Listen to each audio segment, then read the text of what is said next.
Welcome to the world of Q&Asa. How's everybody doing today? I'm a little bit late and I apologise for that, but no, there's no buts. I do apologise for that. That's not very good of me, is it? If you're on Discord, then I did kind of give you a little bit of warning, but what was that new music? Pete, I suppose it was. Am I silent? Silence? What do you mean, Replicant? I can see bars moving. You should be able to hear me. Pissing it down, Luke. It is pissing it down. It's representative of the sad times around the game that I featured in the background today. Dodges here, Luke's here. Replicant, Pete, Just James, Joseph. Yeah, relax, everyone.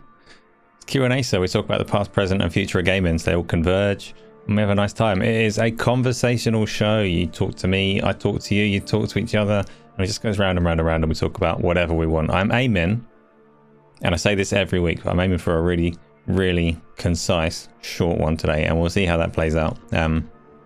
We'll see how that plays out, but I'm drastically failing in getting my video finished and in playing any games. So I'm trying, unlikely indeed, Isla, it is unlikely, but I'm trying to keep it tidy and concise so that we can carry on. Exactly, Replicant, we can all relax. Dodge is here. He shouldn't be. He should be going to bed. He's probably on the Red Bull.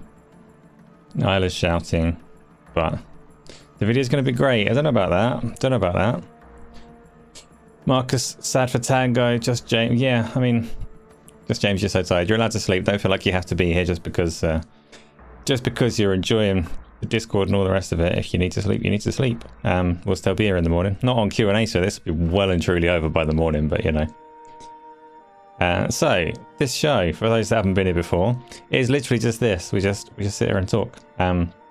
We always start off talking about games that we've been playing. We're going to do a bit of that. We'll get into the usual kind of topics that everybody is covering in general, the kind of things you'd expect to talk about. And that's the gist of it. Oh, and we do questions at the end of it. So if conversation isn't good enough for you and you just insist that you get heard, you can throw money at the internet and chuck super chats this way. They'll be all highlighted in the way that you'd hope for. But you definitely don't need to do that because it is just a back and forth conversation. You can jump onto Discord. You can put your voice and maybe even your face onto the internet if you want to come and have a little chat for a couple of minutes and say whatever you want to say. You can also get on our Discord and put some messages in there and all the rest of it. So Just James, you've asked where to start 1 hour later, so you've got some time. Oh, that's sweet of them if they're letting you do that. So yes, the background is Ghostwire Tokyo today. Relevant because we're not going to get a sequel to that, are we? Or it's extremely unlikely with the closure of Tango Gameworks and various other people. But before we get into that side of things, let's talk about some games. Been a good day for newcomers in the Discord. I don't know about that, Dodge. I don't know if any of them have had a good time. Like, we've had quite a few people come through and check it out, and that's nice from our perspective, but they might hate it there. No, everyone's been nice to them, as they always are, as you'd expect. Our Discord's awesome. Love that place. Thanks, everyone, for making it awesome. It's not my doing. I never even used to like Discord. Set it all up, and you all came in and made it a good place. So thanks very much. Tell me what you've been playing. Don was the secret source for Xbox. Pedantic? I don't think that's the word that you're looking for, Dodge. I don't think pedantic is the word that you're looking for either. I guess I was being a little bit pedantic over the picking apart of the words. I do like picking apart words. I can't help myself. Pete, you weren't that enamored with the Humanity PC demo last time I spoke to you. Has it won you over? Are you going to download it the second it hits Game Pass and play through it in its entirety with just a smidgen of YouTube guides to help you along the way? No, I just saw you say that. I saw you say you're dyslexic a day or two back. Is that true? I didn't know. Doesn't like fair play. A lot of people are.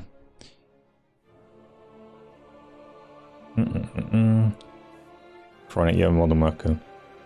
Replicant fully body pillow. What? And Just James, you've come over from my last show on Game On Daily. You're gutted that it's over, but you've been playing Final Fantasy 14 and you love the Discord. Yeah, we haven't even got on to Final Fantasy 14 with you yet. A couple of weeks ago, there were loads of us playing through it.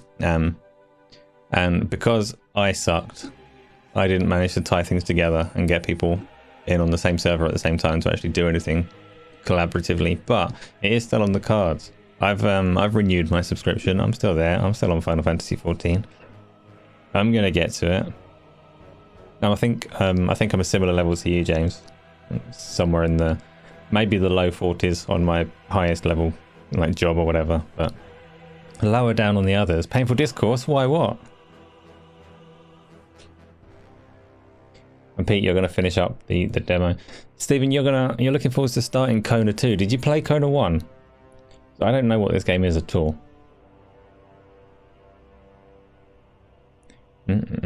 Power World Revival. Yeah, there was a little message on Twitter just buried in a thread from the Power World community manager.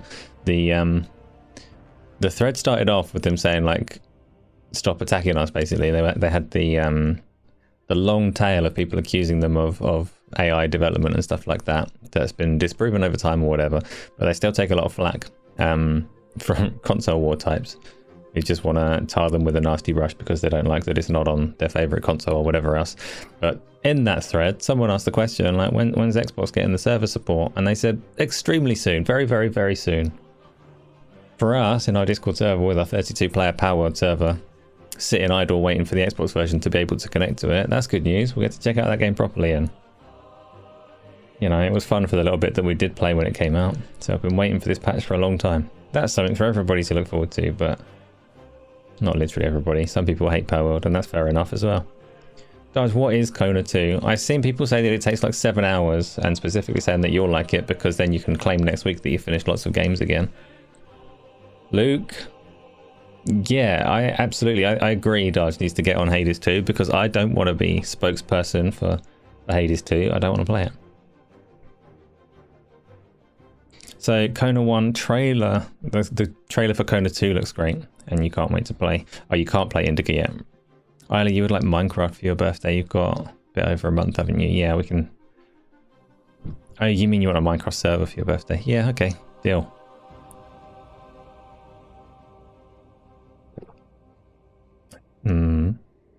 Charlie Intel have just announced that Call of Duty 2024 may not go in Game Pass. And what's their source for this revelation, Dodge?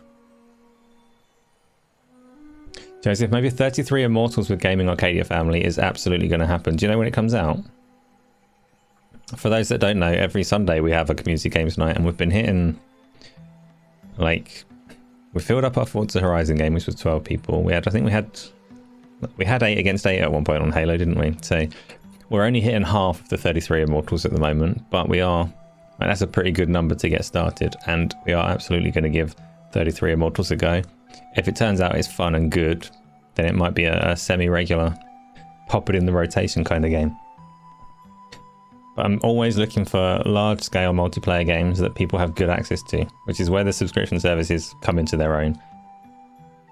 Because you can get a big game and try and arrange it, but I don't want to encourage people to buy a game that we might only play once because it sucks or I don't like it or whatever else. So when everyone has access to it, great. Guys, do finish the first Hades first, please. Don't move straight onto Hades 2. Play the one that's complete and ready, then get onto Hades 2. Nyla, your tongue is spicy. Help. I can't help at all, actually.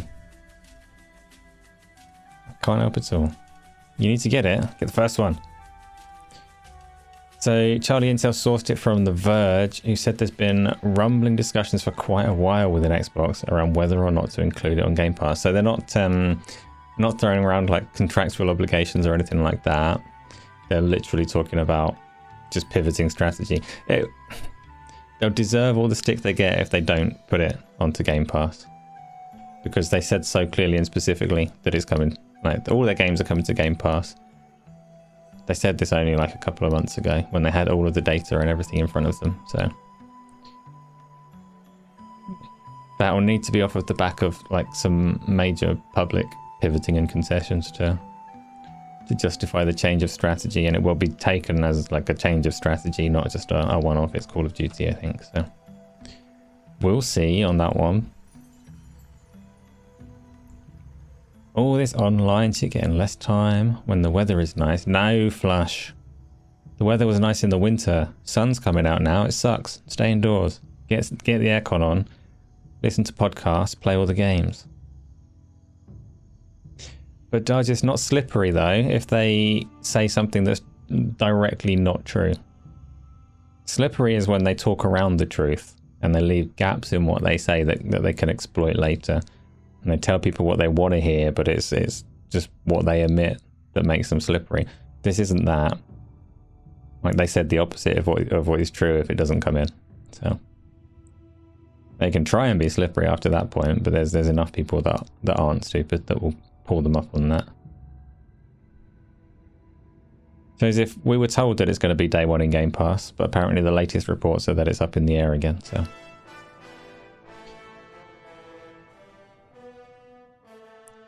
No, they didn't say Call of Duty is coming, Dodge. They said every game from Activision, Blizzard, King, ZeniMax and Microsoft Studios is coming day one in Game Pass. Going forwards, is what they said. And they said it more than once. Sarah Bond and Matt Booty both confirmed every game. So, don't have a hard time backtracking on that because people will pull those clips. And you know this soundtrack, I'm sure you do, Replicant. Do you know why I got this soundtrack? It's to celebrate my new little art piece that's going to go behind me. You ready? Oh no, it's part green screen despite not being green, so it doesn't look as good as it should. But over my shoulder in the near future, I will be watched by everyone's favourite Lich King. Not that Bolvar dickhead, nobody cares about him.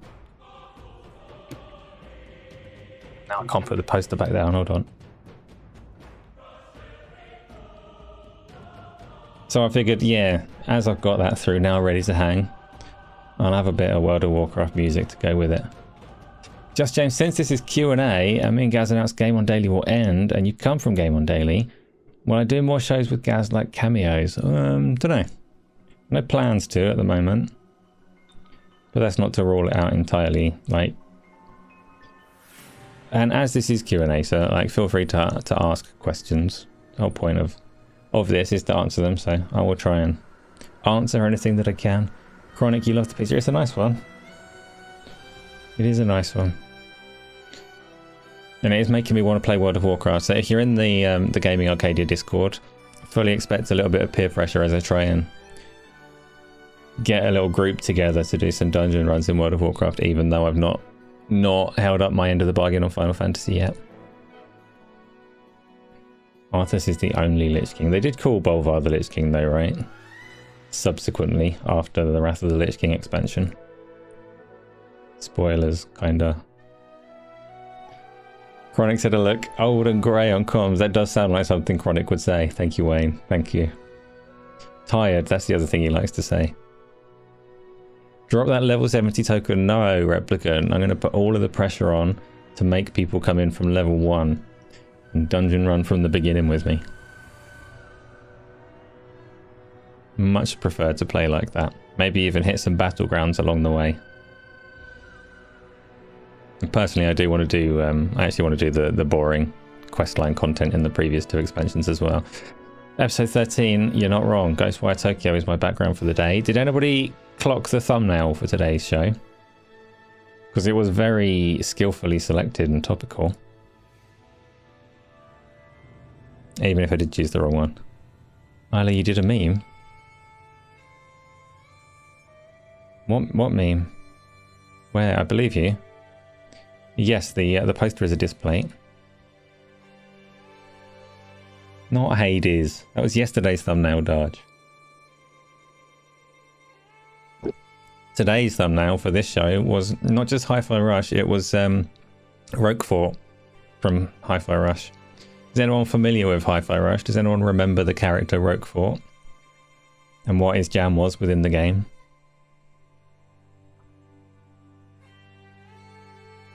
Either you like October. You like October. Interesting. And episode 13, you're building a new Forza Horizon 5 track. Good. Make it rain and we'll all play it at the weekend.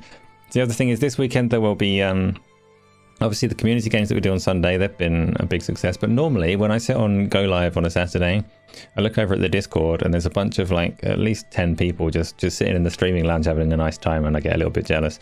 Don't need to anymore. I can join in. We can do the games on Saturday as well for the time being. I'm not saying that I can do those forever and ever, because like Saturday is prime spot for some other like content if necessary, but at least for the foreseeable future, it is a second community games night, and we'll see how those go. Maybe it'll end up staying that way, or maybe I'll have to do something else along the way, but I'm only thinking short term on that one right now. Painful Discourse, you play all of Hi-Fi Rush.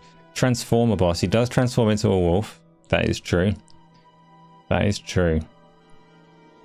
Pete, what am I going to do with the game on daily neon sign? I'm going to turn it 90 degrees and make it a power sign. I don't know what I'm going to do with it.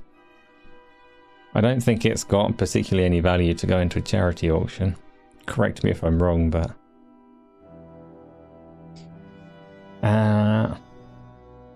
yes. Darge Knight. Roquefort is the wolf in the vault with the money. He controls all the finances for the made-up company, the name of which I cannot remember. And you defeat him by causing him to spend all of the money that he's got on draining the company's finances, so he has to shut it down. Essentially, Roquefort, you know, he signifies what's happened to Tango at the moment. He doesn't, because they haven't overspent really, but he signifies like corporate greed. Your legs are cold. Have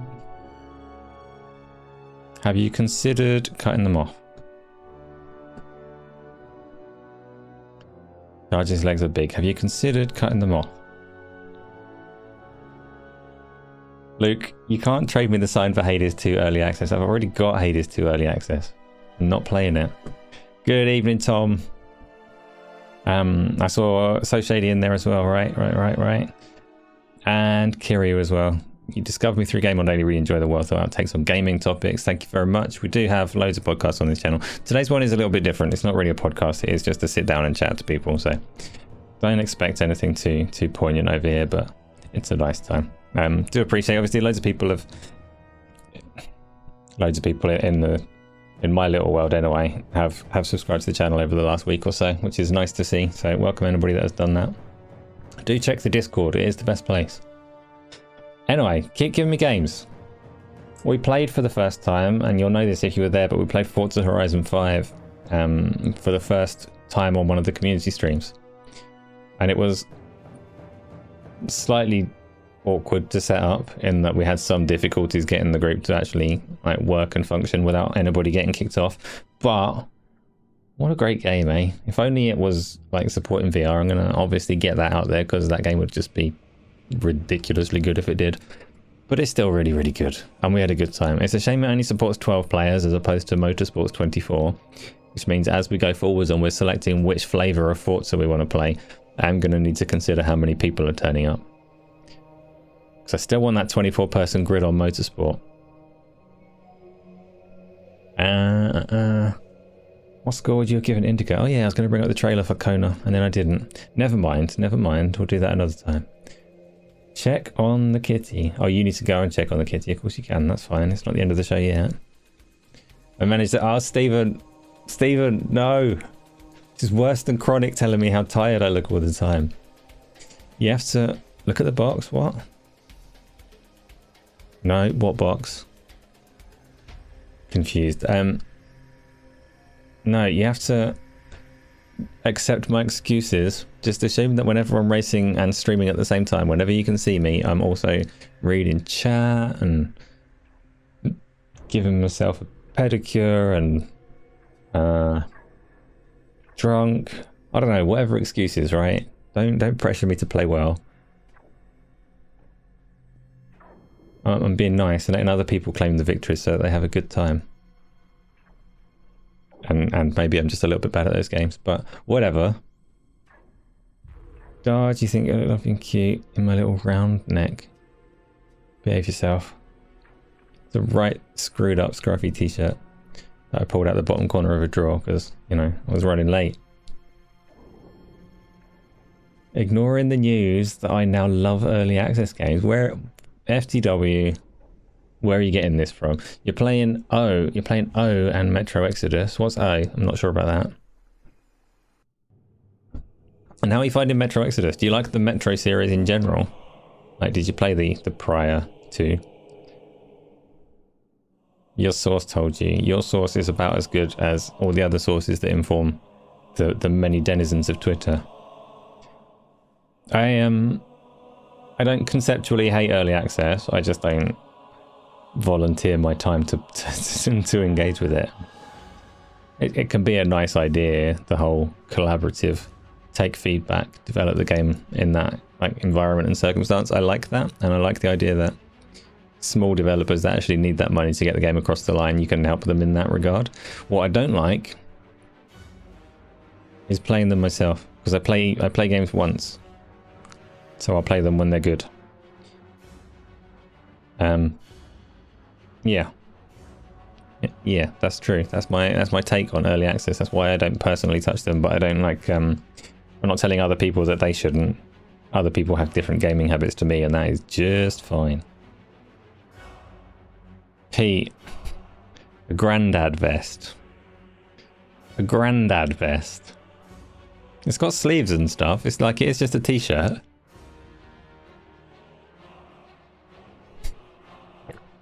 Marcus, you love Ghostwire. I haven't actually properly played it. This background that I took is literally the opening of the game, and I walked down the street on the other side of the crossing and into like a hospital or something.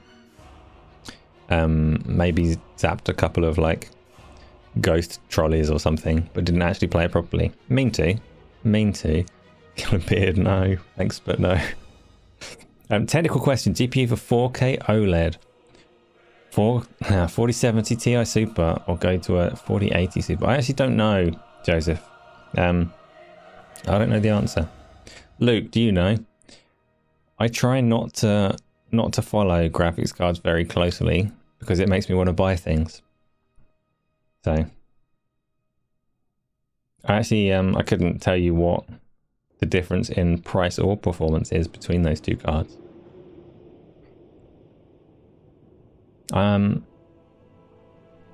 Yeah, but there are definitely going to be people here that know them. Dad, you've got a 4070. You got a 4070 or a Ti? I can't remember. I can't remember what you got. And it also depends a little bit, Joseph, on timing, because you know we are maybe 6 months away from something new to play with, which is like a long time in some regards. It depends how desperate you are to get a PC. Have you got one at the moment? Joshua, good evening. How's it going? What are you playing as well? FTW, you're liking Metro Exodus, but you haven't played the others. I know, so 2033 was quite notorious as a kind of benchmarking game for a while, because you could make it really excessively demanding if you made it all foggy. So it survived for a long time like that. But in terms of the game, like some people really loved them. They also looked slower than most first-person shooters, which isn't necessarily a bad thing at all. I just never really did them. Never really did them. And Exodus is supposed to be gorgeous if you get its subtle ray trace lighting going in the right places. Joshua, you're playing Overwatch. Please go onto the Discord, join, look in the forum where we're talking about Overwatch and volunteer your services. We played Overwatch once. It was an absolute terrible disaster. But I am willing to keep trying. Tony and Luke are both good at Overwatch. Darge was in the same boat as me. He was just starting, so. And we had Dave Mack as well. But yeah, get on there. Say you want to play some Overwatch, and we'll get a little squad going on that again as well. FTW playing Cyberpunk, pretty much just seeing what the new GPU can do. Yeah, you're treating yourself, aren't you? In fact, FTW, didn't you get a 4070 Ti? Oh no, you have a Ti Super. I see you said just up there. And what resolution are you playing at? Because this could be the answer that Joseph needs.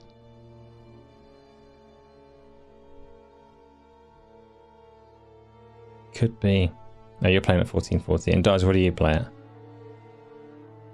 Unfortunately, 4090 for a 4K OLED if you want to remain over 60 on super demanding games with all the bells and whistles. Well, That depends though, Chronic, because you do have like DLSS, frame gen and things like that. The most demanding games typically give you options to push way over 60, and I don't know what you can expect to get out of like a 4070 and things if you want to do that. 4090 is like a lot to spend just to path trace Cyberpunk and Alan Wake. But if you're sitting in loads of cash, then you can path trace Cyberpunk and Alan Wake, you know.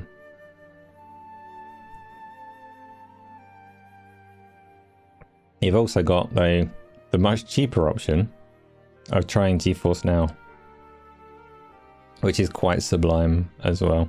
So if you've got a PC already and you just want to know what these games are looking like on this kind of hardware, get a month of that, because 4090 is very expensive, yes. Very good for content creation, I'll give it that much.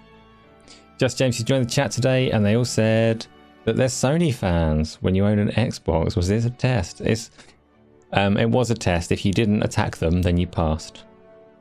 We actually don't... like, we've got a lot of PC players. We've got a few Xbox people. There aren't that many people that would list PlayStation as their first platform in our Discord at the moment, I don't think.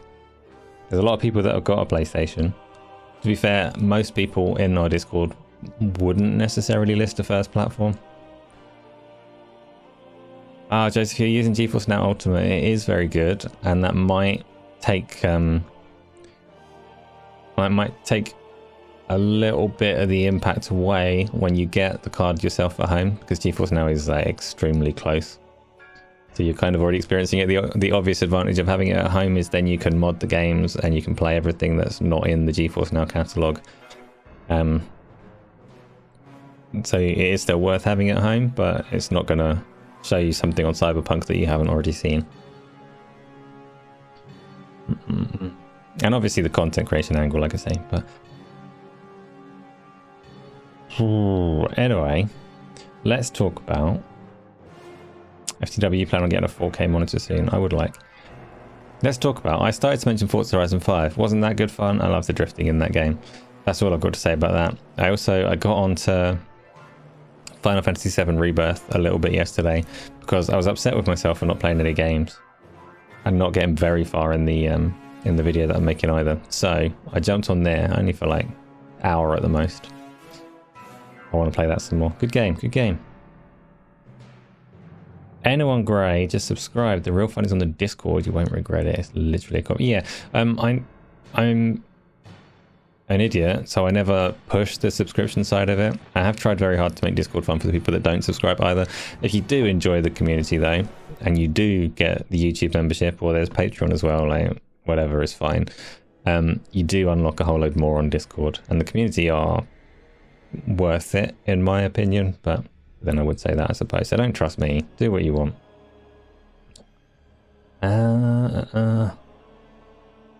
So okay, so we talk about the closures. That's one of the main topics, isn't it? Xbox needs to be sold to Tencent for the benefit of all. That's a take, Lethal Migraine. So I'm sure everybody already knows, but Microsoft yesterday, I think it was yesterday, they unceremoniously shuttered 4 studios from ZeniMax. So Tango Gameworks, that made Ghostwire Tokyo and Hi-Fi Rush recently, but The Evil Within before that as well. They got rid of Arcane Austin, who made the Prey games, and what else did Arcane Austin make? It's late and I'm tired. They made some other stuff probably, and obviously Redfall. And Alpha Dog Games, who made Mighty Doom and some other older mobile games, but Mighty Doom for recent times. And Roadhouse, who were formerly Human Head Studios, that made like the original Prey, and the entirety of their staff were absorbed into Bethesda as Roadhouse. So they got rid of those 4. I think the Roadhouse team were absorbed into ZeniMax Online. I don't know of anybody else being absorbed into other studios in particular, and Tango would be very difficult to absorb because they were Microsoft's only studio based in Japan, so geographically they're just not going to have many options in terms of accommodating the people, which sucks ass, obviously. What do we all think about that? Bit Lyris, GeForce Now is good for what you use, you're really happy with it. It is like, it's brilliant, GeForce Now, for the catalogue of games that it's got. And obviously, if you want to play a single thing outside of that catalogue, then it's hopeless. There's nothing you can do about that. Oh, Xbox. Yeah, so the Bloomberg article, this is a more recent development. So Bloomberg, do you know who it was, Replicant, at Bloomberg, that did this? Was it a Jason Schreier effort? And they've been digging into it. And expectations are that there are going to be more cuts coming from Microsoft. They also did a little bit of digging on what those studios were supposedly doing. Tango Gameworks, there was lots of speculation that they had to be closed because Shinji left and took a whole load of the core staff with him and all the rest of it, and they just couldn't make a game anymore. That's been debunked as not true, and actually Tango Gameworks had proposed making Hi-Fi Rush 2 before they were shut, which obviously, like, Hi-Fi Rush has definitely got its fans because it was a good game, and good games tend to get fans, so that's not happening. Arcane Austin were proposing one of the kind of immersive sim games that they, I'd say Arcane Leon are more known for immersive sim games, but they wanted to get into that kind of like Dishonored style game next, and they've obviously gone. That's not been greenlit. They're out. I don't know what Alpha Dog we're going to do, and Roadhouse have been absorbed, but pretty shitty, right? And I don't really know what to say about it that hasn't already been said across everywhere. Like, everybody kind of understands that businesses are going to business. Microsoft need growth, not just profit. This is the thing that's really fucked up about the way these corporations work. You can have a corporation like Microsoft, the Xbox division could make like $1 billion profit in a year. And on the outside, and with all the basic like business studies knowledge that you'd learn at school, you'd go, oh, they're making more money than they're spending. That's a profit. That's good. That's where a business wants to be. But it's not good enough for a business like Microsoft, a publicly traded business. They could make $1 billion, and if they made $1 billion the next year, common sense would tell you that's really good. They've still made $1 billion. And if they made $1 billion the next year, you say, wow, they're doing brilliant. They keep making $1 billion. But that's not good enough. Because they have shareholders, and the shareholders don't want consistent profit. They want constant growth. And that's like, you can't reconcile that with running a business nicely. So you put yourself in Microsoft's shoes and you have to force growth. They've tried. They've got Game Pass. They've talked all over and over about their 2 billion gamers and how they're going to reach new audiences. They're putting games on other platforms and all the rest of it. But if you can't grow the audience and the revenue side of things, then all you can do is cut costs. And poor old Microsoft, they did the opposite. They bought Activision Blizzard King and massively ballooned their costs. So they have this like awkward scenario where, to please their shareholders, they have to trim, they have to trim, they have to trim, they have to trim. And they've looked across their studios, and you can say like you love Tango Gameworks, but I think most people would say that they love pretty much all of these studios and want all of them to stay employed and all of them to have jobs and all of them to create games and create value and all the rest of it. But they've chosen these ones to go, and they're going to choose more to go. And it sucks ass, and the human cost is lame. The impact and damage to, like, not getting Hi-Fi Rush 2 sucks, not getting an Evil Within 3 sucks, not getting whatever Arcane Austin we're going to make sucks. But all of those people not having jobs anymore probably sucks. I will say on that, I've been made redundant before and it was brilliant. I loved it. So I'm not, like, do not interpret this as me trying to say that it's good for these people that were made redundant, because in many cases it's not.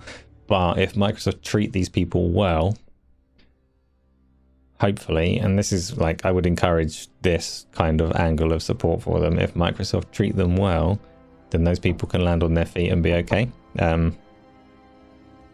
So I definitely hope that happens for all of them, obviously, because I'm not an arsehole. And I think Microsoft are normally, like, they normally lean on the favourable side of severance packages. You always get those little lines about following the laws of whatever land the employees are in, but they should be going beyond that. They should be going beyond that because they can. Can't see the Overwatch channel in Discord. Joshua, it's not a channel, it's in the forum. If you go into the Looking for Group forum, it's there's a thread in there for it. Joseph, if Microsoft hadn't bought ZeniMax, ZeniMax would probably have fired more people. That's difficult to say for sure. I'm not sure they would have. ZeniMax were not massively unhealthy before they were acquired. There was obviously Fallout 76 was considered to be dubious, but ZeniMax have debunked that and said actually it was quite successful. Same for Elder Scrolls Online, and there was a lot of talk that they were struggling, but actually they had a lot of cash on hand and they were doing all right. They might have had to get rid of people. It might have been a lesser number than Microsoft just got rid of, or it might have been a greater number. That timeline hasn't played out, so we're never going to know for sure. One thing that I would say is it's awkward. When Microsoft bought ZeniMax, they clearly didn't buy them for the sake of Tango Gameworks. They spent all of that money. The valuation was based on Doom and Elder Scrolls, Fallout, like the big IPs that Bethesda had, as well as the people. And Tango, I remember saying at the time when the acquisition went through, like Tango weren't even a major consideration in this deal, and yet they were one of my favorite parts of it. Like for Xbox to get a Japanese studio that are going to make something a bit different was one of the most enticing parts of the whole proposition, even though you know full well that it's not what Microsoft were trying to buy.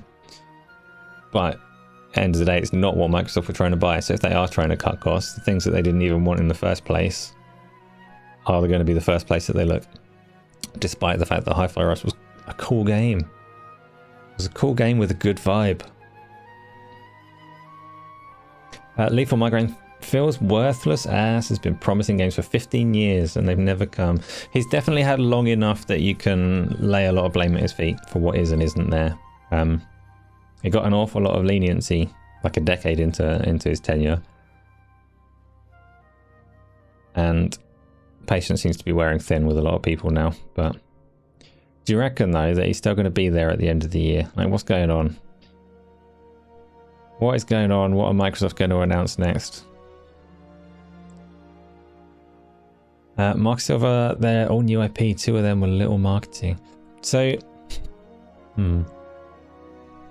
yeah. Yeah, you're right. There's no perfect solution to any of this. It is a horrible, messy situation. And it obviously begs the question, like, if Microsoft hadn't bought ZeniMax, and if Microsoft hadn't bought ABK, two separate questions, but like, would the situation be better or worse, like industry wide? Would we be seeing less cuts across those studios or more? And we can't answer it. Nobody actually knows. But imagine being a decade into a job and still not being there long enough to be accountable for output. That's what I used to say. So Bitlist, when people used to say like, it's coming, the pipeline's there, he's done brilliant and all the rest of it, and he's not responsible for the lack of games and stuff. It takes a long time to make your mark and all that kind of stuff. Always point out that you can be a president of a country, prime minister of a country, and get 4 or 5 years to make your mark, like to turn around the economy of a nation. So don't give him too much slack, right? He is accountable for what he's delivered in that time frame. 10 years is a long time. 15 years, whatever it's been now, is a long time. It's not been as long as 15, has it? But yeah, he is accountable for it. He's also accountable for the good things that he's done at Xbox, and there was a lot of good there as well. Or there is a lot of good there as well. It's not like Xbox have suddenly died overnight, is it? You get the feeling that Game Pass is declining in tandem with the awful hardware numbers. Yeah, I mean, what do you like in men? Cygnus, I'm not sure where that came from, but okay.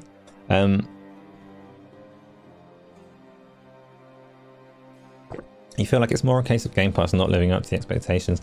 The problem that he's facing is, we know that Microsoft were trying to get, I've said this before, but I'm going to say it again. We know that Microsoft were looking to get rid of the Xbox division. Phil Spencer walked into Satya Nadella's office, had a conversation about what the Xbox division could do, what it could look like, what the scope for the future is for this division.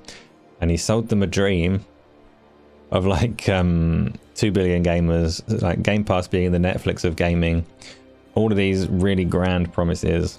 And I'm not saying that he was lying when he made these promises, but he underestimated the challenges. We can see that he's underestimated the challenges, and at some point he's got to come good on those promises, and hasn't been able to. So who knows what figures Satya Nadella was expecting for Game Pass and hardware and all these kind of things, but they're a long way off. And he's got Microsoft into this position where like they put $80 billion into acquisitions, so they are invested in making this thing work and making this vision work. Like, it would be very difficult to just go, well, fail, cut, it's all gone. Like, they are committed to it, but it also hasn't worked up to this point in the way that they were anticipating.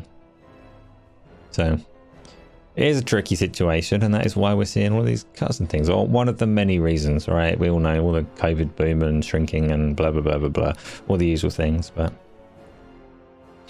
and saying all of that, Microsoft did come out only like 2 or 3 months ago and reiterate their commitment to that vision that was sold, to Game Pass, to all of these other things. So maybe the future is still bright. People that follow these things and play these games and listen to this news are ultimately, I include myself in this, I include everyone, ultimately very fickle. So all of this bad news today, if Xbox put on a good showcase in June, they'll be largely forgiven. There'll be some people that cling to this and hold it against them forever or whatever, but by and large, the social media buzz can turn around.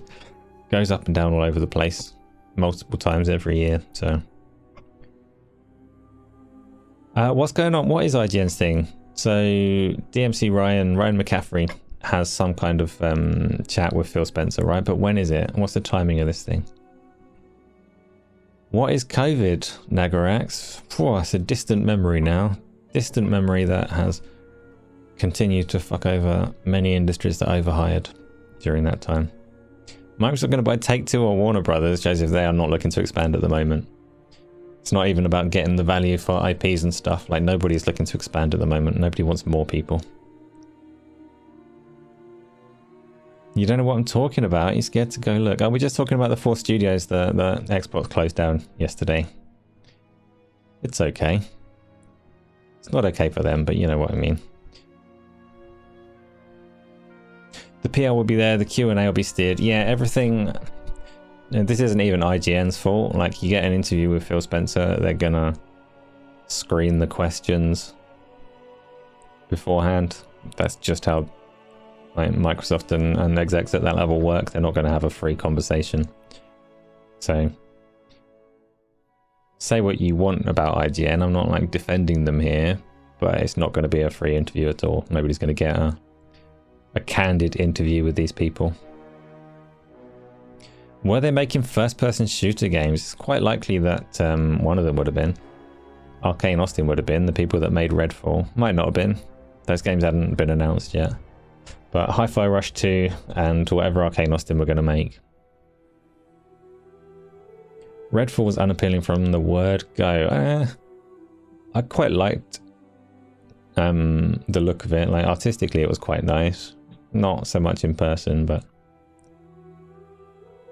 Hi-Fi Rush was a nothing game. Starfield was okay, but one game in 4 years isn't going to help. He's got a terrible record for releasing games, and that does fall at his feet because he's had long enough. And then you've got Matt Booty leading all of the studios, and like, we're outside, so pointing fingers is kind of irresponsible.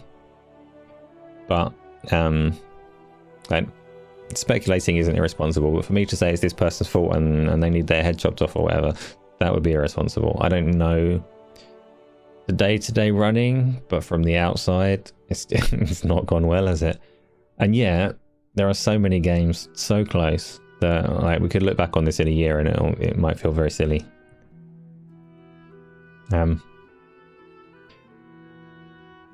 there's been this question going around. I said on the old Twitter, there's been this question going around, like, can you trust Microsoft anymore after all of this? After closing these studios, can you still trust them? I say, why did you trust them in the first place? Why would you trust any corporation in the first place? You can understand a corporation, you can anticipate what they're going to do, you can recognize what they're going to do, but trust? That's stupid. Don't trust them.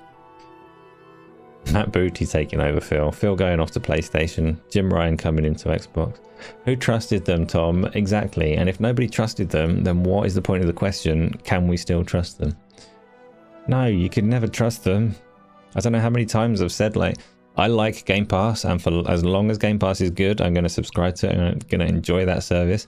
But I do not trust Microsoft to be like the stewards of gaming going forwards, and I do not trust that like the future and the vision that they've laid out is going to be better for me than the current or the past. Because there's always like, you're always constantly on the verge of gaming tipping over into like a cesspit of advertisements and microtransactions. And a company like Microsoft, they're obviously going to try and get as much money as possible. So I'll never like look at their plans without skepticism, because that's stupid. I'll never trust them, and I'll never be loyal, because that's stupid. Take advantage of the services that suit you at the time that they suit you, and then things are simple and you don't need to get quite so emotional about it. Trust is an odd word to use because it is part emotive, and you can't or shouldn't attribute any emotion to a legal entity. No, Luke. No, Luke, I'm a legal entity, and everybody must love me. So you take that back. Ninja Theory on the chopping block. I don't know, Cygnus. I don't know. Don't forget that Bill Gates wore a leather jacket when they launched the Xbox. I will definitely... I mean, I didn't know that, Nagarax, but I'm not going to forget it from this point forward. I'm not sure what the lesson is there, but... Casual Bill. Just posted by Windows Central, an official live stream for the next ROG Ally gaming handheld will take place tomorrow. I've seen the stuff break about a second Ally device. I think March was it supposed to release, like 15% more powerful or whatever else. I don't care. A lot of people do. A lot of people in our Discord want it, but I don't play games handheld, so that's not going to change for me. Happy days for anybody else if it turns out to be a good device. I'm not sure about them as a company, from what I can tell.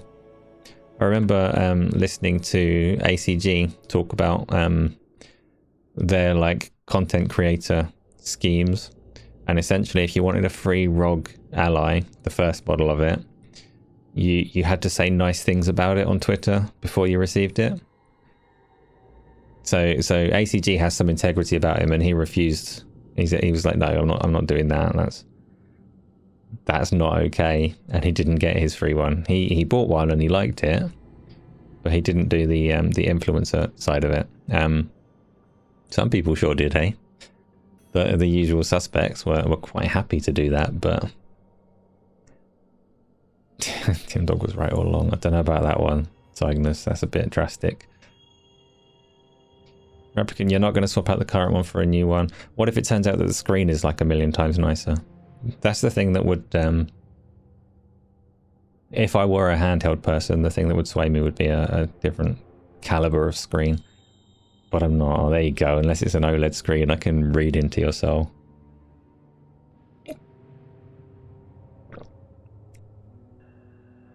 Pete, to some degree, corps do care about their reputation, and certainly need to give theirs a boost. They care about their reputation if they feel it's going to hurt their bottom line, but not for the sake of the reputation itself. Reputation as a means to more money. Well, I play V Rising this week, Alex. No, but I do really want to play it. It looks like a cool as fuck game. Today it came out, didn't it, on PC? Whereabouts in the UK am I from? South of London, just like not within London, just south of London, between London and Brighton. You want info about the ROG Ally or the Lenovo Legion? You want to stream GeForce Now with 120 frames per second with HDR and VRR? Yeah, I mean, the problem with that is then you've got a handheld device that you essentially have to use on a peak connection, which kind of diminishes the point of a handheld device, because you're not going to get that peak connection on a train or whatever. But yeah, for some people, like with the PlayStation remote thing, you get the right circumstances for this device, and there's going to be people out there that this device is perfect for, and there's going to be people that it's useless for. Let's be frank, Satya needs to take the $1 billion he's stolen as CEO of Microsoft. Go the hell away. Well, I mean, as far as Microsoft and their shareholders are concerned, he's doing a brilliant job, right? So I don't think he's going to go anywhere. As far as us just wanting good games are concerned, it'll be a dark day when Phil does go. And we don't know who's coming next and what the steer is going to be. But if Microsoft have to walk back the vision that Phil promised and like for all he's not done well, he does understand what gaming is. He is a person that caters to us. The next person might not cater to us at all. And it's funny because I saw Jez Corden said on Twitter, I don't like to bring Twitter in too often, but he said like Xbox are going to be fine, but the things that he loves about Xbox might not be fine. And it's like, you sound like me. I've been saying that for a very long time. Microsoft and Xbox might do just brilliantly. All of these companies might do just brilliantly, but we're not necessarily included in the picture of brilliance. We're not necessarily the audience that benefits when they find success. And Phil and Sarah Bond and that team are kind of like last line of defense against Microsoft completely ignoring us. Like there's a real risk that if they do go, if Phil Spencer steps down and they don't replace him with like people within that team, or Microsoft might be all in on microtransactions and mobile phone models, right? And Xbox might be just fine doing that, but nobody cares if Xbox are fine. We want the best games for us. Some people care if Xbox are fine, but they've got the angle wrong. They've got their perspective wrong. They should care if Xbox are good for us. PC gaming, well, that's it, JJ. Like, there are other options if they do shit the bed, because we do have a lot of years of brilliant games behind us. So it's not like we're actually going to run out of good things to play, and we do have an indie scene that will plug in the gaps if corpos do leave us behind. Kind of like VR. Like PC VR is a dead zone, so you've had the Unreal Engine virtual reality mod team step in and make a ton of good shit. And Team Beef make a ton of good shit. Right? There will be people out there that plug the gaps, so it will be okay. But Bobby Kotick for Uncle Phil. Don't do it, Joseph. That could happen. So, Agnes, you think that Xbox's end game is to be the king of the third-party publishers? I still think they want to be the platform that third parties go to, as well as being a third-party publisher. But, you know, we'll see on that one. Sarah Grant, the board has a legal obligation and the minions have no choice but to comply with their contract of employment. It is what it is. Yeah. Like I say though, like, I want what benefits me. I'm a selfish little man. Give me the things that I want. Which, like, to some degree everyone should be selfish, right? Hopefully. Bring back Don Matrix. The guy is the visionary and the hero that we all need. What's funny is he's like maligned for what he did with Connect and TV and all of that kind of stuff. Like the things that Don Matrix chased. And I'm not like supporting his direction, but if you look at Microsoft's current directive to get everything online and all that kind of stuff, move to subscription models, all of that kind of stuff, and grow the audience, Don Matrix had the same directive. And arguably he did it better than Phil. Like more successfully. Connect was a more successful gamble than cloud gaming and Game Pass. It reached more people if you're looking at growing, like if you're looking at expanding the audience. To some extent, like Xbox haven't managed to expand the audience in the way that the Wii's waggle remotes did, have they? And you know it's what they want. You know, it's what they've been told to do. Going all Ayn Rand. What does that mean? What does it mean? But again, the direction that Don Matrix went in wasn't the direction that suits me personally, so. Feels like there's zero hype on Hellblade 2. Game comes in 2 weeks. Yeah, they've not done a good job. Marketing can be a tricky thing. Like, you can throw money at it and stick posters of Hellblade 2 all over the place. That doesn't necessarily like work effectively. What you can't do is what Microsoft has done, which is just throw it out there with like kind of stagnation around it, like it's stifling. You look at Hellblade 2 and try and get some hype around it, and it should have some, like it should be. They've got Activision on board as well. Activision are really freaking good at understanding how to ramp up ahead of like the release of a game. They're freaking awesome at marketing. I don't like Activision, never have particularly liked Activision, but they are so good at marketing. You never get a release of an Activision game that doesn't have suitable build-up and hype in the run-up to launch. Why don't they go and talk to them? Because they know what they're doing, and Microsoft seemingly not so much. I said that everyone should be selfish. Yeah, but I'm not selfish, Tom. I mean, when I'm looking at... Oh, I don't know what I'm talking about, Tom. I don't know what I'm talking about. Do you know what I'm talking about? You're doing better than I am. Marketing can be very expensive, Bitlerist. Yes, it can. And obviously, any investment in marketing is done under the assumption that you get more money back. Like, the returns have to be worth it. Spend 100 million to make more than 100 million back. But Xbox expansion pass is Luke. Thank you, Luke, for stopping by. How you doing? Does a game like Hellblade 2 need marketing, though? Well, Stephen, that is a funny question.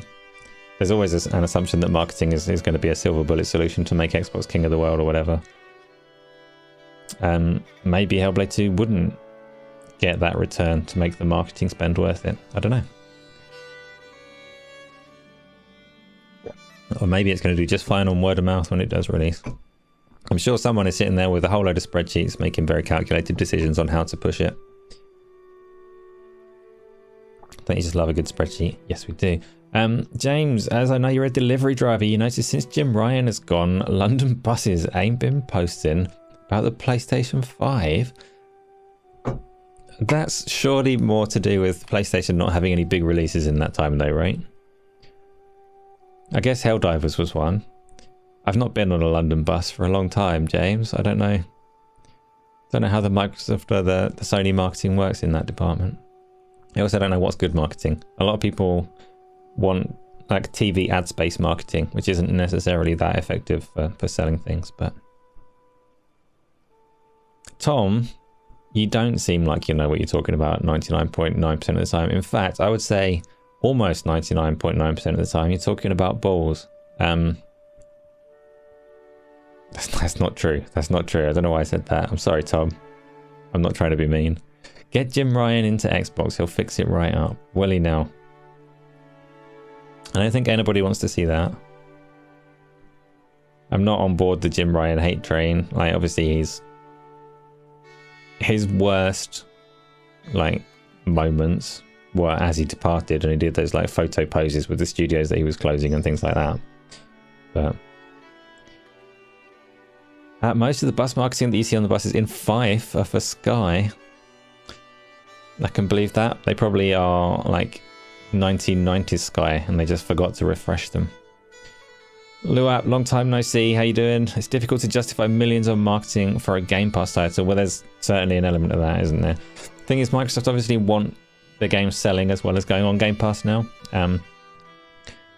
And even being like when they were just pushing Game Pass, you need to let people know about the games that are on that service if you want that service to grow. But again, like, yeah. They've got a lot of well-paid people doing this marketing. And I don't know what the answer is for them on that one. It's a popular like fan theory that if Microsoft spent a load of money to market Game Pass, then Game Pass would be 1 billion times bigger.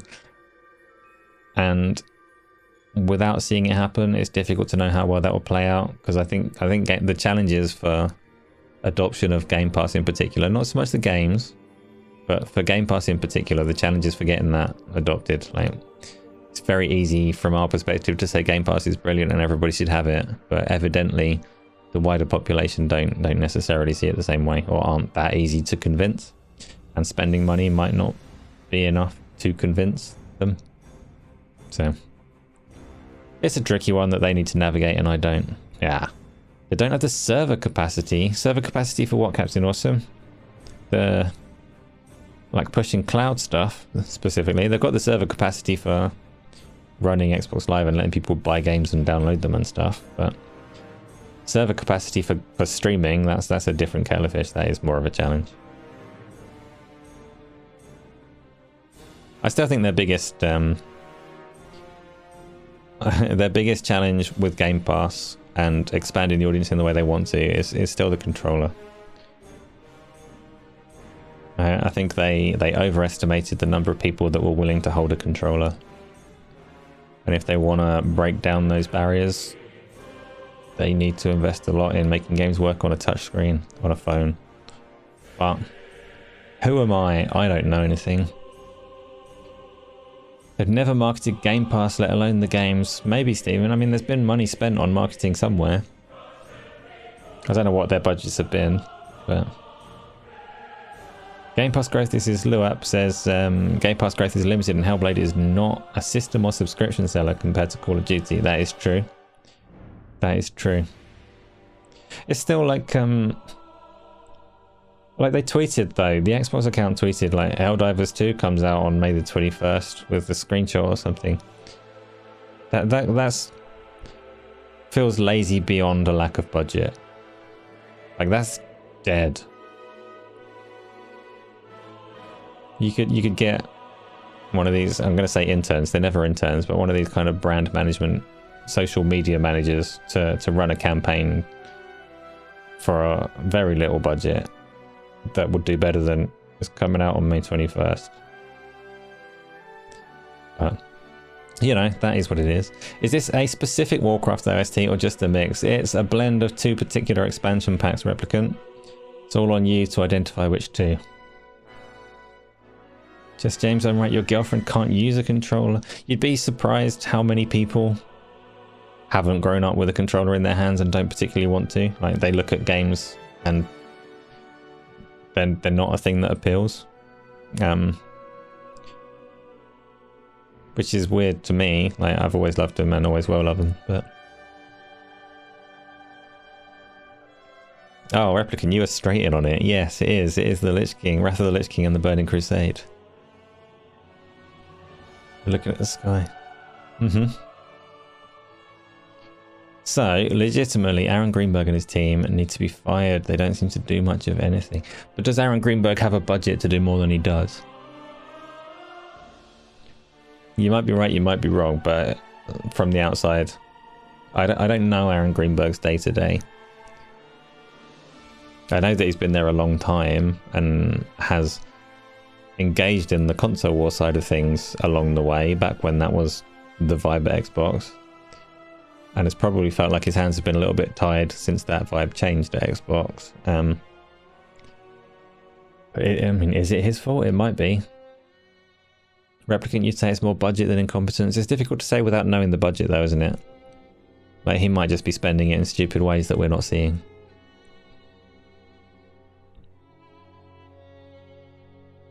I don't know. Some of these things are just difficult to know from the outside. If it turns out he's only been given a shoestring to do this marketing on, then you wouldn't begrudge him being terrible at it. I do think there are people that could do a better job on a shoestring than Xbox have done, but... Joshua, you put your bat on it in Discord. Perfect. What are we playing? Is this for your Overwatch, aren't you? Yes. Do you also World of Warcraft? I'm going to get everyone on World of Warcraft, including myself. And all of the other games. Twitter gaming will fire everyone. Twitter gaming? I freaking hate Twitter. I don't hate Twitter. I do hate Twitter. Such a terrible place for conversation. Get in our Discord instead. It's way more fun. Look, you agree that Xbox advertising is horrendously poor. They do more advertising for their controllers than their games. I don't know why they're so relentlessly pushing out controllers. Is World of Warcraft coming to Xbox? Don't know, John. Don't know. They haven't said that it is, and they haven't said that it isn't. They hinted that they'll look at such things. It'll be a difficult thing to get new players into, but maybe they're going to do a massive refresh of the new player experience and bring it to console. Who knows? So even if they brought the family plan to Game Pass and they pushed the marketing, it would grow the service.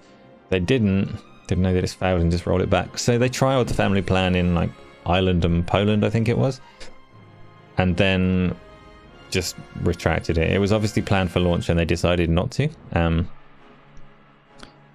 I would guess that they decided it's not going to expand the audience and actually they're going to lose more than they're going to gain by letting people use it, because there are people that would like, this is anecdotal, but I've got 2 Game Pass Ultimate subscriptions. I know that Patrick in our Discord has 2 as well because his family are using it. There are a lot of people out there that have multiple subscriptions because of the limitations that are in place. So you give them a family plan for the price that it was, there's a real risk that actually their numbers go down rather than up. Total number of players would go up, but money could potentially go down. So I don't know, if Game Pass, if they're struggling generally with the value and price proposition that is Game Pass, then giving people a cheaper option might not be viable. Even if like you could say, oh, they should sell Game Pass for £3, it will sell more. Yeah, of course it will sell more, but they can't necessarily do that. And I think that's the challenge that they ran into with the family plan. Value is too good, particularly around third-party games, because third parties, Microsoft might want to share your licenses all over the place, but that doesn't mean that EA want to share licenses all over the place, and Ubisoft and all of those kind of types, which is why if you look at the cross-buy stuff that Microsoft tried to do, like you buy a game on Xbox and you've got it on PC as well. I think Sega embraced that. Obviously Microsoft embraced that. Almost nobody else. There's no skin off of their back at all to make this work. It's like it's Microsoft infrastructure. You tell them you're going to do it, they tick a box and it works, but no publishers were having any of it. And as far as the family plan goes, that's a problem. That is a problem. What completely dies first, Xbox or Tesla? Neither. Xbox isn't dying. Changing potentially, but it's not dying. Yes, Tony, I think the family plan is dead, which is a shame.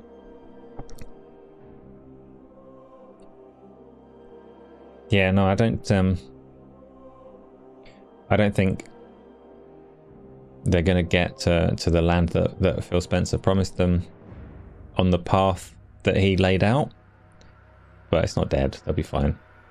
They should get Game Pass integrated into Steam. It would be like, obviously they would want to, and I thought once EA had put their service on there, like most of the groundwork was in place, so it could happen and they could make it work. But again, like so much of the value of Game Pass is third party, and that's a difficult thing to negotiate, because they can put Game Pass on Steam and then I can go on there and I can play, what's that game that's coming out at the end of the month? Lords of the Fallen, something like that. Like, how does that work? Because you can buy that game on Steam. I don't know. Third party is the difficulty for getting Game Pass onto Steam. It would be much easier if they did a version of it that's like just the Microsoft games. But as soon as you start getting those other ones in there, then you've got a relatively small amount of money to start divvying up between people. Xbox is in better shape than the Xbox One era. They're also in a more precarious shape than the Xbox One era. They're also in a more precarious position, Joseph, because their operating costs are sky high compared to what they were back then. In the Xbox One era, they had like 4 people in a back office running the whole of Xbox. Now they've got a staff of like, I don't know, 15,000 people or something. So yes, they are in a more promising position in that they have a ton of studios, a ton of IP, a ton of games on the way. But they're also spending an awful lot to run. Anybody in Discord want to join me to talk? You can jump onto the Discord waiting room queues and jump in and talk on Discord. Very few people do that, but the option is there. It is part of the setup for this show. Again, don't feel like you need to. It's fine. Pete, your Game Pass has expired. Get back on it. We're going to play more games at the weekend, Saturday and Sunday. Anyway, yeah, Microsoft are getting rid of those 4 studios. That sucks ass. I've said a whole load of waffle about nothing. My bad. That's kind of how Q&Asa goes, though. This is like episode 804, and most weeks are kind of like this. And it's okay. We'll try and be more concise and coherent on the podcast on the Tuesday and the Thursday and stuff, right? This is just free chat. Stop being mean. It's your favourite show. I'm not being mean. I'm embracing the reality of what's happening around us. And not being fully sure what I've already said and what I haven't and where we're going next. Were there other topics that we wanted to cover today? I was aiming for really, really short so that I could sneak in a little bit of games before bed, but you know, we've already hit fairly long as lengths go. So, Lethal Migraine, you save your Xbox rewards for the new console. Your Series X cost you $175. I'm an idiot that doesn't use the rewards. I hear people say that the rewards have been like cut back quite a bit of late and aren't as valuable as they used to be, but they used to be really valuable. And I was alive back in the time when they were really valuable, and I didn't use them at all because I'm a fucking idiot. Ah, poor me. Not poor me. I mean, I am poor because I'm a fucking idiot, but you know what I mean. Tony, you would join the voice chat, but then you'd be driving and talking, and the cops would have evidence. I would hide it from them. I'd delete the video for you, Tony, but no, it's okay. It is okay. There's no pressure for anyone to join if they don't want to. Captain Austin, do I think there's any way at all that Xbox could get rid of the multiplayer paywall? Yes, there's absolutely a way they could get rid of the multiplayer paywall. They could say you don't need to pay that anymore. Job fucking done. Yeah, they could. They're not going to because it makes them money. I actually, I do think it might be on the roadmap to get rid of it.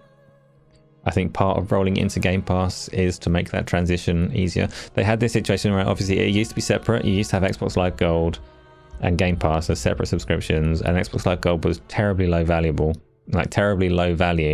but everyone subscribed because you had to get multiplayer. And the problem then was that if Microsoft had cancelled the requirement for Xbox Live Gold, people wouldn't have naturally migrated over to Game Pass. They just would have lost like millions of subscribers and a whole lot of money. Now that it's Game Pass Core, if they took out the requirement, a large number of people, and I'm not going to put a number on it, but a large number of people would just not cancel. They just let it run and slide over. That's just something people do with subscriptions. They're not very good at cancelling them when certain events take place. So they could just let it run into Game Pass and not take as much damage. Just James, you're off to bed. No worries at all. Start sooner next time. No promises, but yeah, no, have a good one. It's good to have you around, James. So thanks for coming and giving us a little chat here as well. I'll see you in the Discord over the coming days. Replicant, it amazes you how Valve operates with little drama, yet very successful. A lot of stuff about the way that Valve operate is amazing. They are like Activision used to be. Activision used to have this marvelous capability to just avoid having shit thrown at them. Everyone threw shit at EA for microtransactions and bad practices, while Activision just skated around doing whatever they wanted and being beloved for some reason. Steam have that going on. There's some things that Steam do very, very well, but ultimately they're still taking their 30%. They're still operating like a console platform. They're still a monopoly in the PC space, and they just somehow avoid having any shit thrown at them whatsoever. Some of the things that they do are very consumer friendly. Like they've earned some of that, but at the same time, I'm not a member of the Steam cult. I use the service. I use Steam all the time, but I find the way that they're so immune to any negativity is like a little bit weird.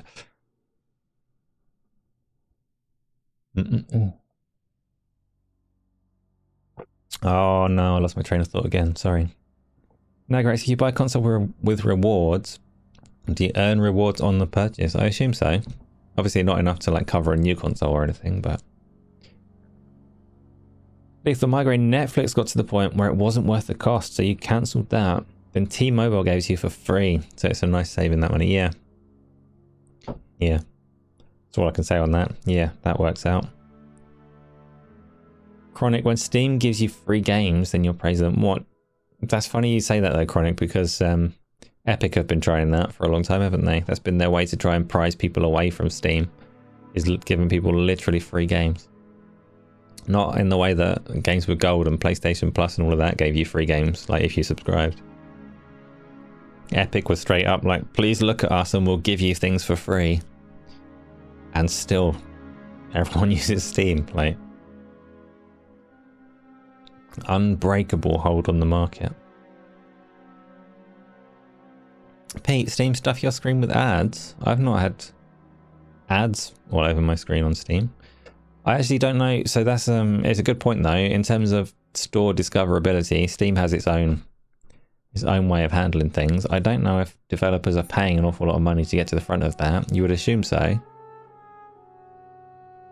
But I've not seen adverts for like non-Steam products all over Steam. Boozy, you remember Steam launching? It was a hot and steamy one for sure. I do not remember Steam launching. Has it not been there forever?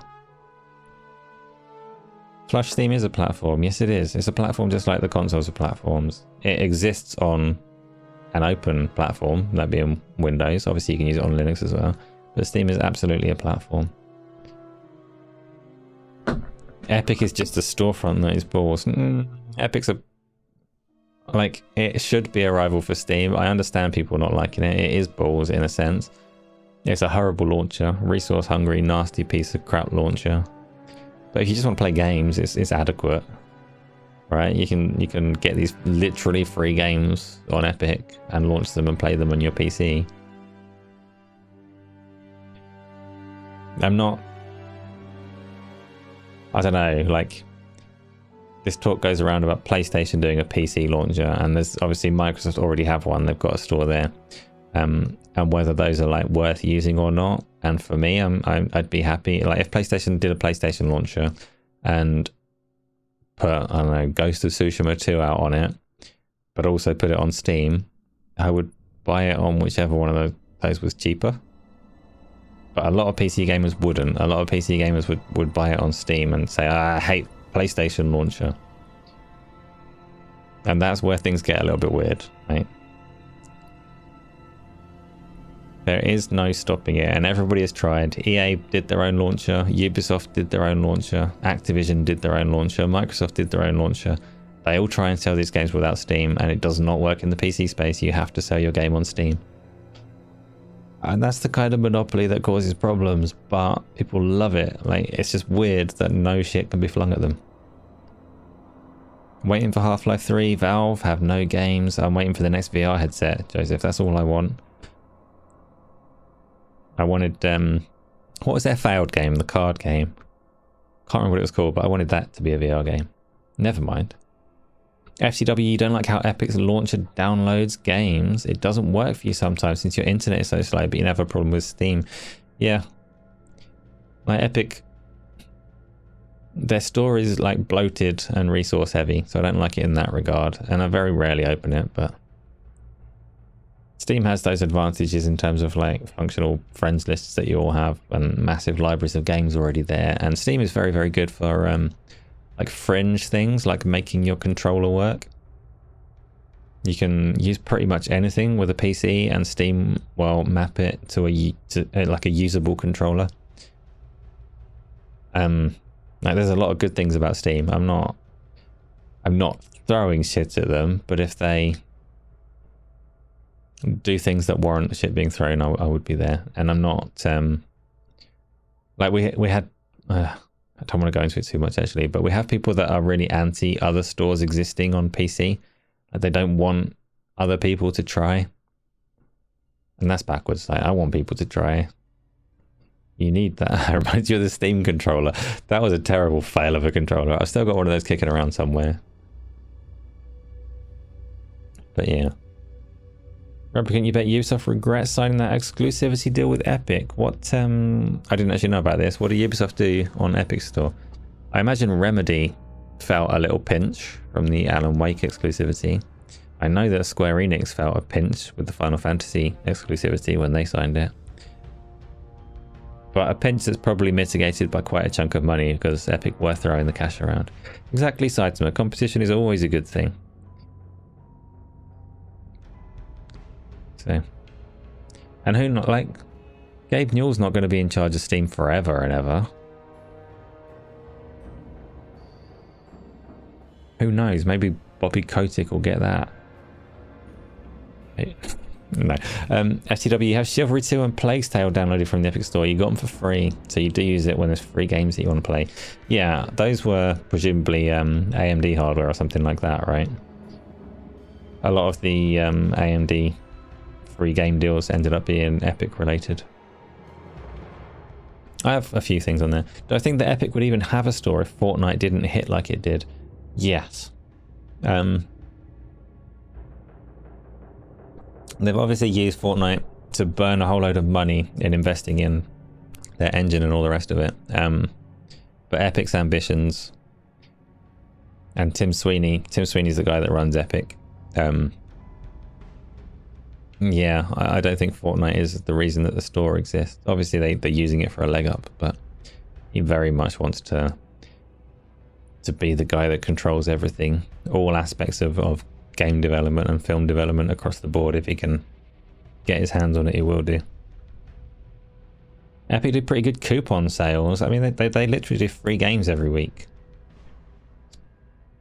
And some of them are like small indie things, and some of them are like surprisingly expensive games. So they have epic ambitions, Tom. They do. And like some of the things that we saw come out of the various court cases that Microsoft had implied that Tim Sweeney definitely likes to throw his weight around and kind of bully his way to get what he wants. Sometimes what he wants is good for us. He's the reason that crossplay came to PlayStation. And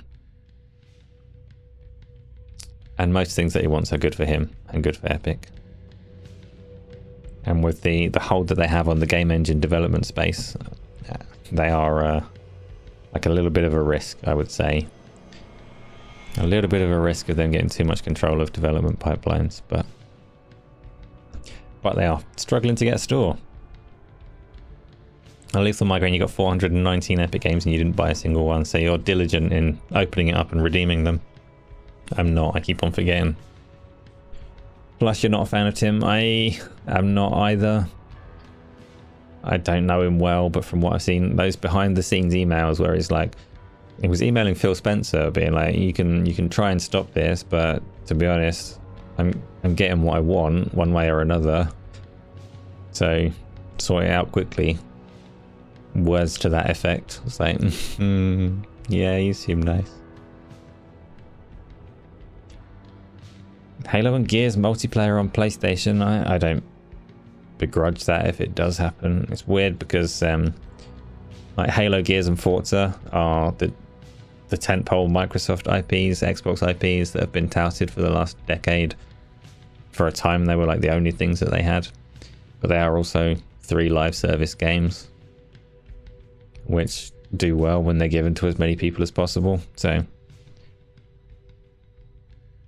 I wouldn't be surprised to see them go across.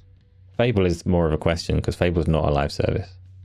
They tried to turn Fable into a live service with Fable Legends that they had to cancel, but if anything, like that's like last exclusive for me.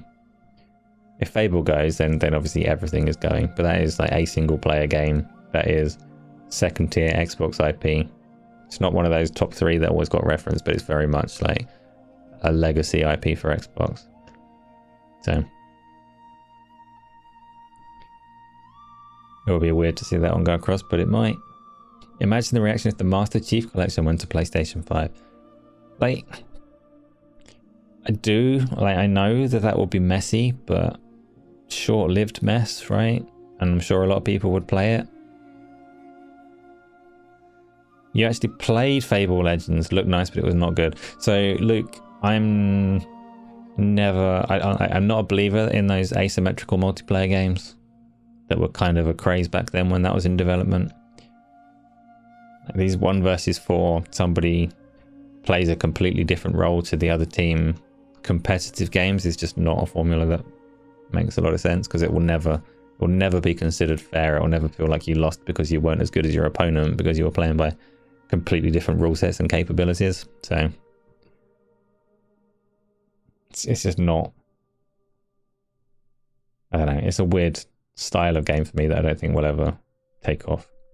And I say that like an idiot because obviously there are certain games that have taken off, particularly around the kind of horror asymmetrical games, but it's not for me. Boozy the Clown, how can Sony one-up Xbox in the gaming news cycle? Well, they can one-up Xbox by just sitting on their hands and not saying anything. Just waiting while Xbox close their studios and all that kind of stuff. They have one-upped them by default because Xbox are on -1. So that's nice and simple. Lethal Migraine, Circus Electric and Firestone are the free games tomorrow. I've never heard of either. Apparently the giveaway for Firestone is a bunch of game stuff worth over $100. Well, there you go. Look, it was not very fun at all if you were the one versus the other 4. Yeah, and obviously, like, if that game had come to fruition, they could spend weeks and months balancing whatever they need to based on results to make sure it was as close to 50-50 as possible. Oh, Dungeon Master or whatever the role was isn't winning, so we need to keep making them powerful until we hit that 50-50. But within the context of playing the game, it would just never feel like a fair fight. So, meh. Dead by Daylight, not for you. Yes, Captain Awesome, that's the big one. Dead by Daylight. And it's not for me either, but I can't say that the genre entirely flops and fails and never feels good when that particular one is doing so well. Paying for Discourse, you're okay with the multiplats, but you hope the box itself will still be made. The box itself is still being made for the foreseeable future. The hardware from Xbox is an on-ramp and generates valuable customers for them. So the more ways into the ecosystem for them, the better. The hardware will exist for that purpose, and everybody that does get that bit of hardware is like peak value customer that's going to keep spending in their ecosystem. So I don't see the hardware going anywhere anytime soon. But Fable Legends was horrible. You were in that closed beta the whole time, yeah. And they couldn't figure out how to make it fun. Visually though, it was impressive. Yeah, it was one of the first ones. Oh, what was the technique? It was like global illumination or something, like before the consoles were particularly able to do that. It had really nice bounce lighting to set it apart visually from other games. And it had good fart noises. I mean, a Fable game would have good fart noises. You'd expect that, even if the game was going to be terrible. Oh, I hope the next Fable's really good. Playground are awesome. Forza Horizon 5 is stunningly good looking. Fable's got to be good, right? I'm going to ask David Springate in the near future. He'll ignore me because he's not allowed to talk about it, but you know, I'm hopefully, I want to say I'm confident, but that would be silly. But I'm optimistic that game will be brilliant. Oh no, it's 20 to 12. Let's like move on to the questions before it's too late. Down with Epic Game Store. Flush, why? Thank you, by the way. That's 2-month member milestone, chat. So always appreciate everyone that supports what we're doing here. And we do have lots of things, by the way, stuff we're doing. Oh, you've not seen it all yet. There are big things coming for Gaming Arcadia, but it's a secret, so don't tell anyone. There's only 4 questions. That's okay. I'll be really slow. So let's have the first question, please. Replicant, you enjoyed Evolve out of the 1v4 games. I reviewed Evolve. I really didn't like it. Really didn't like it. And Evolve was controversial at the time because it had like microtransactions that totaled more than the game itself, and it got ripped to pieces by people that were upset by that. But I reviewed it and specifically said, like, I'm reviewing what's in this game, not stuff you can buy extra, but trying to look at it as a product for what it is. And I really didn't like it. FTW has asked, has Isla decided on a date for a certain upcoming new podcast yet? Asking for a friend. You know, FTW, I'm glad you asked for a friend. I'm going to ask a friend as well. Isla, take this one, please. Just like type it in the chat or whatever. That's fine. When are we thinking for a new podcast around Nintendo? And while you're thinking about it and typing the answer, could you bring up the next question as well? There's an and an uh-oh so far. FTW, I can't answer. I don't actually know the answer.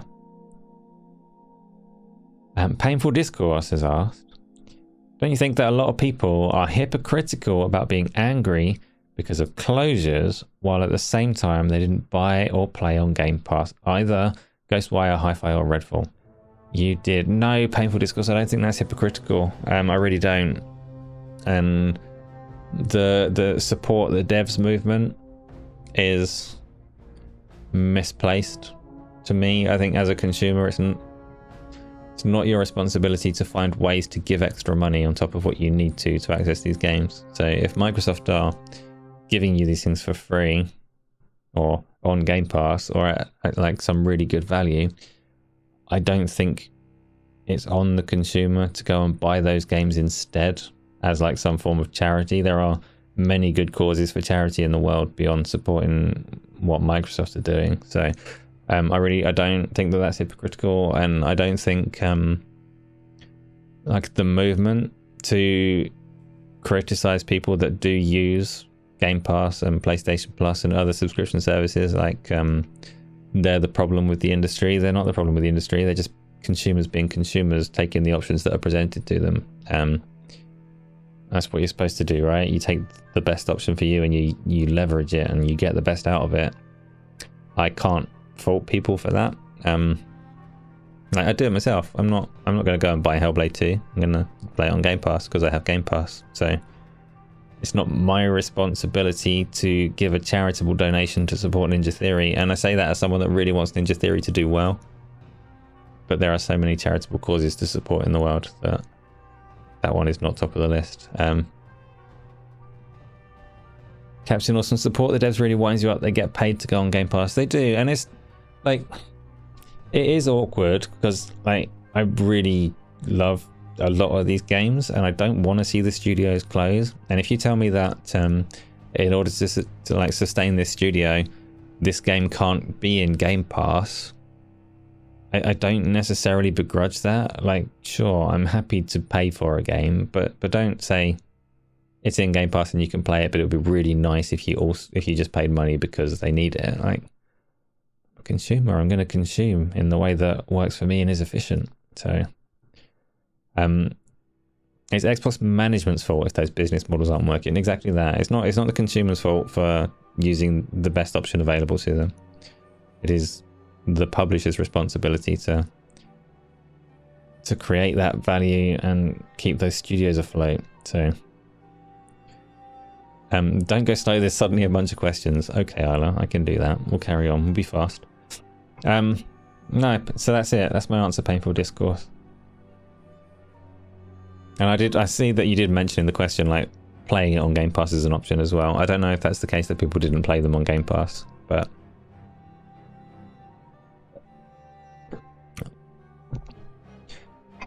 that's not what you mean. You're talking about these games not having enough players on Game Pass or sales, monthly active users or sales are the metrics. No, I don't believe that. I know that Microsoft will tell you that monthly active users is the metric. It's not. It's a stepping stone to making money. Making money is the metric, be it by subscriptions or otherwise. So, no, I get what you're saying, but no, I don't call those people hypocrites. And I don't think the burden of keeping these studios afloat does fall on the consumer in that kind of regard. So, Tom, your non-board contribution for the evening, that has drastically altered the percentage as well. So, next question, please. TJ, painful discourse, you're right. The games didn't have enough players. Hi-Fi Rush had 3 million players. People just didn't care about it. You would think the Xbox shut down a 20 million studio. Question is though, TJI, do you think there are people outside of that 3 million that are angry that Tango Gameworks are being closed? Because I would say everyone that's upset about Tango being closed has played Tango's games. I don't think the people that have never touched a Tango product are upset at Microsoft right now. 3 million is a lot of people, and the number of people voicing their concerns on Twitter is much, much lower than that. So no, I don't think you'll find many people that fall into that like hypocrite part of the Venn diagram. I think that's very, very small. Would you rather have, who's this from? Bri, would you rather have pizza for dinner forever or tacos for dinner forever? I'm not sure I've ever had tacos. I'm going to vote for that. Do you get a good variety of tacos? No, going pizza because you get a massive variety of pizzas. So I could probably have a decently different, decently varied meal every day on the pizza option. I could probably have a taco pizza if I wanted. Boozy the Clown has asked, are turn 10 on a hit list? They can't be, no. Within Microsoft, turn 10 are kind of like the Coalition in that they're a technology incubator. So turn 10, you know, they could still be on a hit list in that they could cut that studio down drastically. They're not going to cut them down to the extent that they get rid of the DirectX wizards within that studio. But like Forza did all right, didn't it? I hope so, Boozy. I hope so. Turn 10 managed to survive like every other culling up to this point. I think they're okay, but obviously I don't know what's going to happen, so don't hold it against me if Microsoft go and close them tomorrow, but I think they're okay.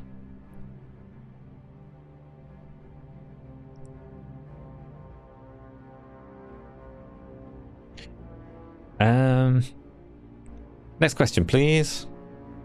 And while we're at it, for everybody there, if you were looking at Microsoft's like full array of studios, in light of the fact that they just closed the 4 that they have, do you think anybody else is particularly at risk? Are you particularly scared for like any studio going under in the near future? Anything's possible, Boozy. Yeah, anything is possible.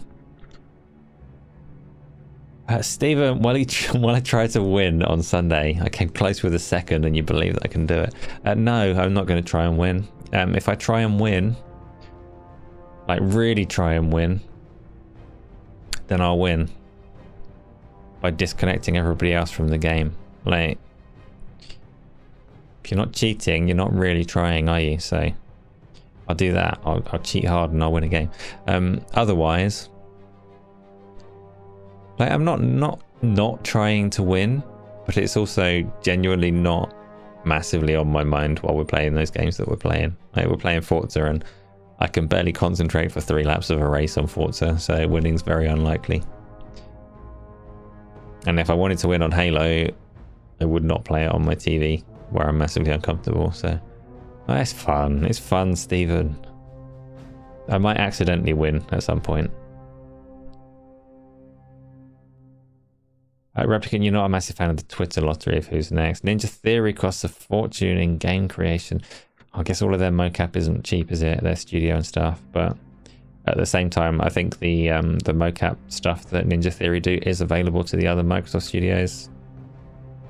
Maybe, hopefully, I don't know.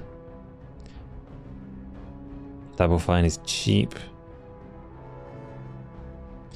Flush, you got you can be angry at the climate of sell big or you're closed. That's an efficiency problem.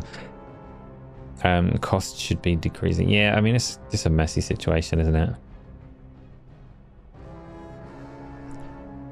Isla, you Duolingo. Good. I didn't want to keep you away from the things you need to do. TJI asked, what launch title do I think will arrive with the Nintendo Switch 2? Bloody no idea. Like, we haven't seen a Mario game for a long time. I think they've got a new mainline Mario game in time for the Switch 2. That's my guess. And haven't the Metroid Prime 4 fans or whatever been calling for that one for 100 years? So, oh, there you go. Same answer Replicant just gave. Metroid 4 and a new Mario. Yeah, them's my answers.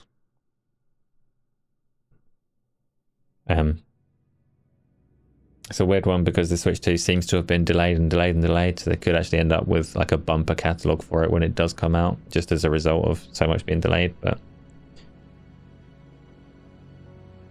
hit a new Animal Crossing with it, right? That was a ridiculous success on the first Switch, so I would think they want one of those sooner rather than later. That's my answer. A new Animal Crossing, a new Mario, Metroid 4, and there'll probably be a Pokemon game hot on their heels as well. Next question, please. Are you reckoning an upgraded Tears of the Kingdom? Yeah, that doesn't count as a launch title though. Like, it does, but it doesn't. They didn't even finish this one, so you don't know if they can be bothered to start a new one. Wait, which game? You mean Animal Crossing? If they didn't bother finishing this one, that means they're already hard at work on a new one. Means they abandoned it to make the next one. Pete, will Isla sit on the left or the right? I don't know. Don't even know if there is a left or a right. She says the middle. I'm probably going to sit like off screen. So don't know the answer, Pete. Don't know the answer. Isla's yelling middle, so I'm assuming that she's correct. I can go left. What if I don't want to go left? Do I get any say in this? And next question, please. Pixel Slapper, thank you for stopping by. I'll see you another time. I told you to answer Nintendo. Kirstens. Yes, I'm glad that you answered the question. I didn't know the answer. Lethal Migraine. If I were offered the job of running Xbox, what would be my demands to actually take the job? Oh, at least 50 quid a week. At least 50 quid a week. I don't know. Like, I'd take the job in a heartbeat. Of course I would. Get rich. And if I burn Xbox to the ground, that's all right. That is all right. It's hard to like think of that in serious terms because I'm so far off of being offered the job of running Xbox. In an ideal world. No, you know, I'd definitely run Xbox into the ground. There's no doubt about it. Like, I should not be given that job. All the demands that I make would just be the downfall of Xbox because the things that I want are definitely not what is good for a corporation. I'd be taking that job as a very selfish, petulant arsehole of a gamer who's like, that's it. We're finding a way to make a new Panzer Dragoon Saga. I don't care if it sinks the company. It's what I personally want. And to separate myself from that position and look at what would actually make Microsoft successful and what kind of control I would need to like insist upon and what I'd need to leverage, then I'm distancing myself from the bit that I actually like, the games that I want to play. So I just demand loads of money, Lethal Migraine, and then run the company into the ground. Honest people are hard to find on YouTube. I am honest to a fault, Pixel Slapper. I may not be very interesting all the time, but I'm not full of shit.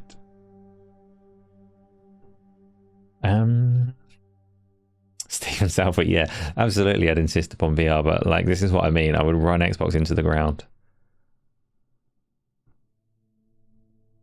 Okay. Full VR Game Pass. Well, I'd be in charge. I wouldn't need the Game Pass side of it, right? But the VR, give me my Forza Horizon. Damn straight. Not a pancake-free zone, Captain Awesome. I'm adamant that everybody loves pancakes, including myself. VR is not a replacement for pancake games. It's just something that should be indulged from time to time. Hi-Fi Rush. So TJI, Hi-Fi Rush had 3 million players. For a game that's on Steam, Xbox and Game Pass, those are poor numbers. Can Xbox really be blamed when people don't show up to play the games? They did, like, Xbox came out and said that they smashed every metric and they were really happy with the success of the game. So, like, that being a blatant lie is one thing to, like, kind of step around, I suppose, because, like, a lie is one thing and ultimately doesn't necessarily impact what they do with the studio. Is 3 million players good? I mean, TJI, it's probably not good. I don't know what the budget for the game was, but it's unlikely that it met it. It's unlikely that it exceeded the budget. At the same time, like I said, when I was talking to Chris Grinnell about it yesterday on the Arcadia Roundtable, like, if you've got a studio that is talented, and they've proven that they're talented, like, their output was good, it may not have sold in the way that they needed to do to cover the cost, but as a development outfit, like, as far as Microsoft are concerned, Tango Gameworks are a tool to be utilized, and they proved that they're an effective tool. They're a good tool. They can work competently and make a good game, and then it's on Microsoft to apply that tool correctly, like to put them on a project that is budgeted correctly and can turn around and make them money or boost whatever their goal is. So I'm not saying that Microsoft should have let Tango do whatever they want and just keep on pumping out games that aren't gonna make any money, but it's Microsoft's job to leverage a talented studio and extract value from them, right? Rather than close them down. So I don't know. Like, obviously it's gone, and like Microsoft did not buy ZeniMax for the sake of getting Tango Gameworks, so I understand the trimming. I do understand the trimming, but I wouldn't attribute blame on the developers at Tango Gameworks either, because they did a job and they did it well. Yeah, Flush, it is all just inherited from ZeniMax, and it's not what Microsoft were buying ZeniMax for, so... Still, you'd like to think they could turn around and say, hey, talented bunch of developers that have made our highest rated game for frickin' ages. Let's put you to work on something good that moves the brand in the direction that we want to. And it's not the reality that we see today because they need short-term growth. Sad, sad, sad. TJI, you personally think that it's good that Xbox and Phil hasn't come out and said anything in relation to the closures? Wait, that's just minimized. You think it's time they start moving like a company? My thoughts, I've never been too enamored with Xbox's social media first way of connecting with people, or their culture of like influencers. So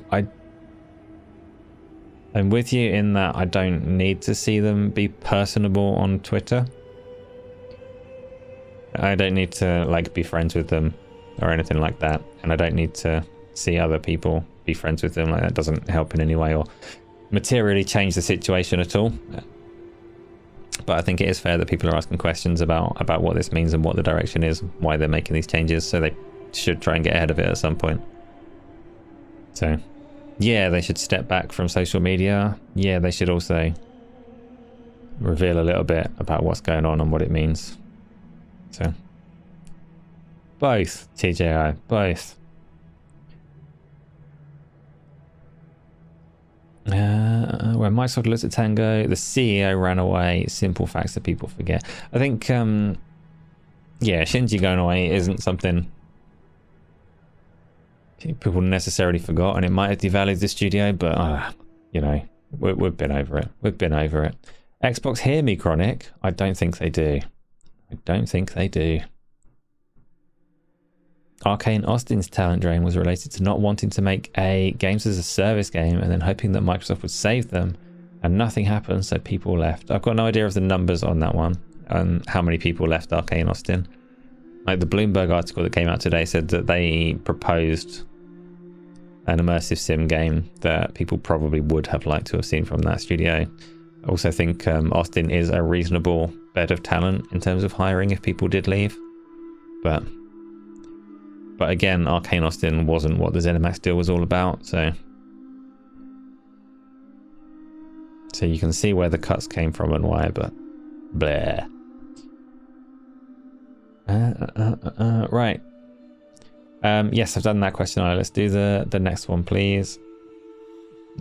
My voice is going. I've got to record for a video tomorrow. This is no good. I can't have a sore throat.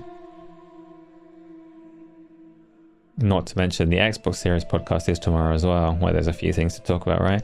Any Quest 3 killer app recommendations? Boozy, have you just got one? I don't know. I love Blade and Sorcery, but potentially as a PC one. Games like Thrill of the Night are supposed to be a really nice way to test the mixed reality function on it. I don't have a Quest 3, by the way, but Asgard's Wrath 2, if you want a big, like, fully fledged, full-on game that you can sink a lot of hours into, then get on there. If you've got a PC, try some racing games, try some flight sim, things like that. And Half-Life Alyx, obviously. Blade and Sorcery, I think I already mentioned. What else is good on Quest specifically? Come onto our Discord server and join us for some Dungeons of Eternity. We're going to have fun playing that. Yes, Captain Awesome, Star Wars Squadrons is incredible if you do have that PC available to play on. I think if you've got the Quest Plus subscription, actually, Boozy, this is my recommendation for you. Quest have a subscription service like Games with Gold used to be, like PlayStation Plus used to be. You get 2 free games a month, but also a catalogue of about 25. So get a month of Quest Plus. At the moment, I think this month has Vacation Simulator and a game I've never heard of that says it's an adventure game of some kind. Pick that up, look at the catalogue of games. You'll find things like Walking Dead, Saints and Sinners as well. Have a play around with those kind of things and you'll find some good stuff, I'm certain of it. If you don't like the subscription, then you just cancel it. I just get it for the month to play around. I never cancel subscriptions, so I'm going to keep it forever because I'm an idiot. But yes, that's my recommendation. Pixel Slap and Microsoft aren't cutting jobs for fun. They've looked at every metric that's available. You blame AI, or you're just kind of looking at facts, the simple ones. Yeah, I mean, industry-wide, everyone is trying to shrink the number of developers that they own, and Microsoft just took on an extra 11,000. So there's a lot of pressure for them to make a lot of cuts, and that is what we are seeing. They are making a lot of cuts, and that's not to endorse it. Like, I'm not, just because I understand the way that these businesses do and need to run, doesn't mean I'm in favor of it. I think it sucks ass, but it is what it is. It's like, it's going to happen in that sense. Do I think the PlayStation sales of Hi-Fi Rush were the nail in the coffin? I don't know, Captain Awesome. No, I think this decision was probably made ahead of that.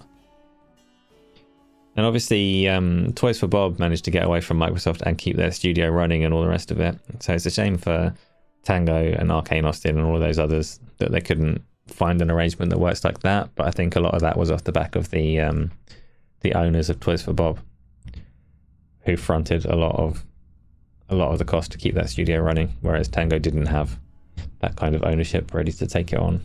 So, did I try Resident Evil 4 VR? No, Gaming with Passion. I'm still like an hour into Resident Evil 7 VR, and then I need to do 8, and then I need to go back to 4. So I want to do Resident Evil 4 VR, but I want to do the other ones too. I might drop 7.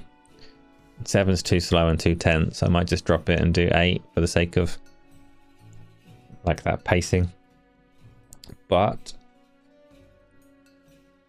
what do you mean? But 7 and 8 are linked. Yeah, but like the story's not that meaningful between them. I can pick it up and just like fight werewolves in 8 or whatever. That's fine. Oh, you meant the Resident Evil 4 Quest version? Yeah, I've not played it properly. I've launched it and had a little look around in it. It's one of the few Quest games that works properly on my treadmill, so it's neat. Yes, Resident Evil 4 VR on the Quest I do recommend. It's a proper conversion of like the original Resident Evil 4, the GameCube version of Resident Evil 4 taken into VR, rather than the remake that came out on the PlayStation and also supports VR. So all of those things, play all of the VR games, they're also wonderful. Tom, so in this simulation, presuming other people don't share our world, they're NPCs of a sort, would that change what I see as moral or not, and why? I mean, I don't understand. Simulation theory aside, not entirely convinced that morality is a benefit anyway, more so than a hindrance. Like, why am I nice? What's the point in a simulation? Ever more so, like, what's the point? So really, I think my villain arc is right around the corner, simulation or otherwise. Arseholes prosper. That's the way of the real world or the simulation world. Whichever one I live in, arseholes prosper. So I'm way overdue becoming an arsehole. Look out for that one. It's difficult, Tom, because I think if you actually knew factually it's a simulation, no element of doubt, no other people are real, then morality is silly. But I don't think anyone can completely eliminate that sense of doubt. The Purge answers that, does it, Chronic? Maybe.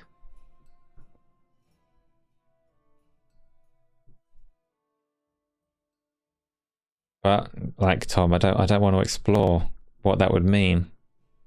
I don't want to explore how you'd behave if morality was suddenly irrelevant.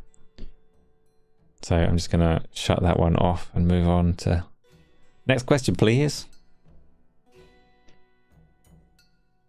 To be fair to Phil, Jim didn't have to recover from the Xbox One shit show. That's true. Yeah, I'm not saying that Phil didn't have any challenges ahead of him, but then to be fair to Jim,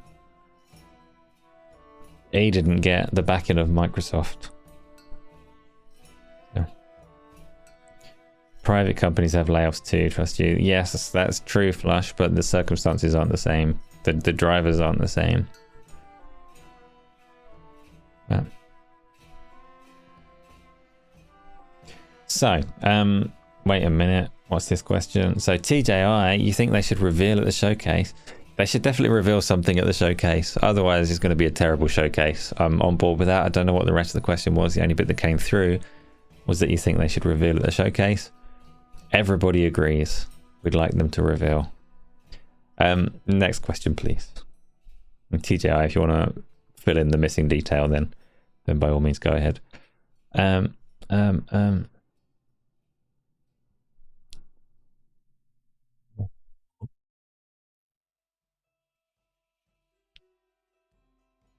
Yes, exactly, Tom. The doubt is real. Stephen, you broke your hand today on a bloody shopping trolley. And simulation or not, it fucking hurts. What were you doing to the shopping trolley? So as if why first party games don't use DV and DA. Starfield was bad. Oh, Dolby Vision and Dolby Audio. They do use Dolby Audio by and large. So Dolby Audio on Xbox is it's not built as Dolby Audio. It's built as Windows Sonic, which is the like 3D spatial sound that Microsoft have in DirectX. It's like direct Windows Sonic. And Dolby and DTS, both of them, so DTS:X and Dolby Audio are almost just like I've forgotten the word, like equalizers, calibrations, presets for how to play that audio rather than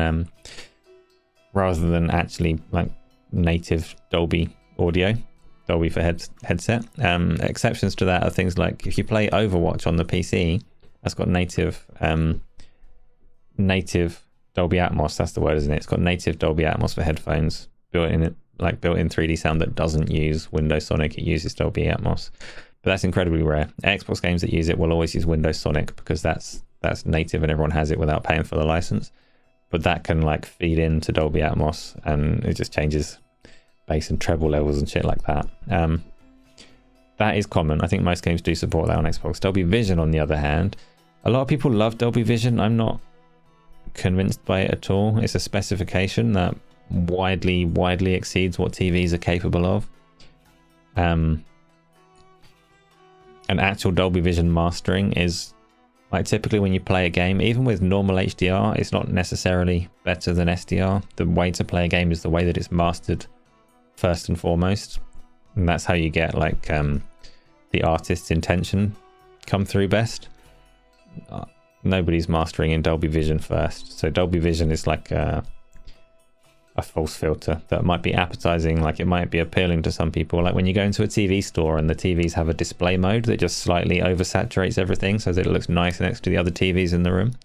That's Dolby Vision. It just slightly exaggerates things, but if you're a purist, then you want to use however it was mastered.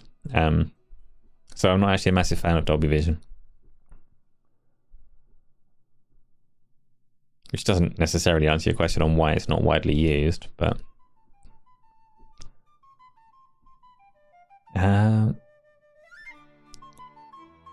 and listen to a song about shopping trolleys. You'll find us become aware. You'll find us beware. We're coming for all fake gamers. Wait a minute, I've lost something. Riley, you were in a Nintendo CEO meeting. Wait a minute. I'm going to say yes, I've done that one. I'm lost. There's too many things that have lost me. I'm confused now. It's gone well past midnight, so you need to go to bed. I need to go to bed. Let's do the next question. TJ, Xbox mentioned refocusing on bigger IPs, and we've heard that they want Fallout and Elder Scrolls coming out as soon as possible. Possible that Tango and Arcane was sacrificed to achieve this. Seems so. They did say that. They said that they need to reallocate resources to be able to focus on heavy hitting IP. I don't think they were saying necessarily within Bethesda. I think that was broadly like what they want to do across their studios. And like, unless they literally pull those people across to work on other projects in the way that they have with Roadhouse, it doesn't really check out. Like, they're not refocusing, they're just cutting where they need to cut. and their big IPs are the ones that are going to survive. But I don't think that doesn't necessarily mean that those games are coming any quicker than they otherwise would have. Having Tango sitting there working on Hi-Fi Rush 2 wouldn't have slowed down the development of Fallout 5. If you move those Tango developers over to work on Fallout 5, then maybe you accelerate it, but that, as far as we can tell, isn't what's happening. They're just being let go. So, no, I don't necessarily buy the phrasing of it. I think that's that's the kind of slimy PR. Saying things that don't quite check out. Not an outright lie, but kind of putting a positive spin on it that is not anything more substantial than spin. Next question, please.